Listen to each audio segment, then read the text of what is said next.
Hello. The next thing we're going to talk about in Fundamentals of Oral Communication, COM 101, is labeling. What is labeling? Well, we know what labels are, don't we? We walk through the grocery store, we walk through any retail store, we look for the labels.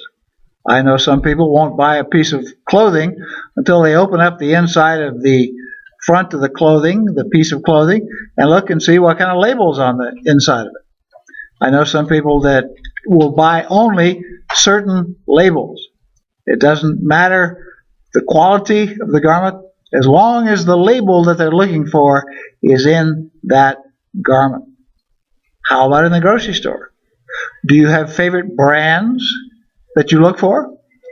The brands identify themselves with labels because you can tell walking down the steak aisle, you can tell which type of steak you like because it has a label on it. It tells you what cut of steak, and it tells you very generally what manufacturer. And believe me, steaks are manufactured.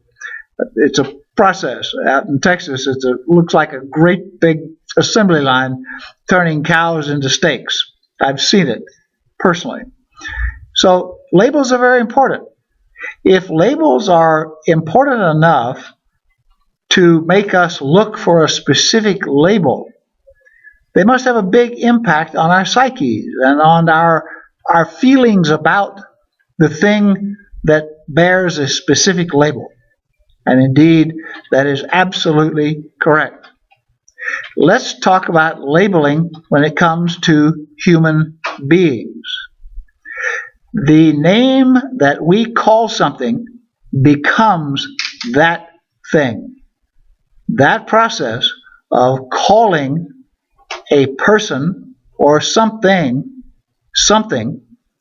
is called labeling. Let's talk about the way we manage money, for instance. If you know a person that manages his or her money quite well, you have a couple of choices depending upon how you personally feel about that person. A person who manages their money well can either be labeled as a wise money manager, which is quite a positive label, or if you're not feeling too charitable about this person that manages his or her money well because perhaps you don't, that person then becomes a skinflint. Now, same person, same wise money management techniques, but there's a big difference between skinflint and wise money manager. I mentioned this to you, and this next section is about labeling because it is critically important for us to be aware of what we are doing when we label something. Even a social occasion can be labeled. How? Well, if you're going to go to a person's house for a party, you might tell yourself that that's going to be a great party. And if you tell yourself and label the party you're going to go to as a great party, I promise you, and the psychological and communication research backs this up, I promise you, if you label the party you're going to go to as a great party, you're going to have a terrific time. Doesn't matter what kind of party it really turns out to be. Could be a dud.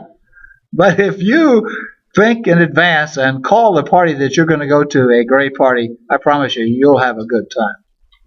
And so it is we find in our lives, using words that have more power than any of us can imagine, we can label ourselves into happiness or unhappiness.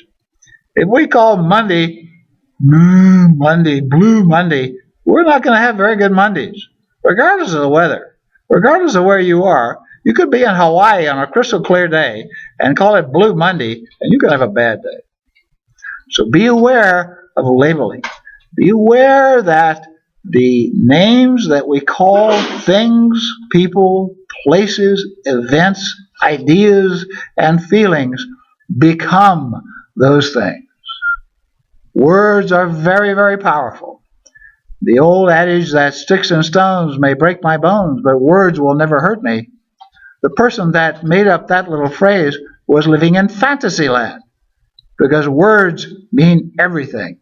And since we are students of words in this class, we should be aware of the power that we hold between our lips.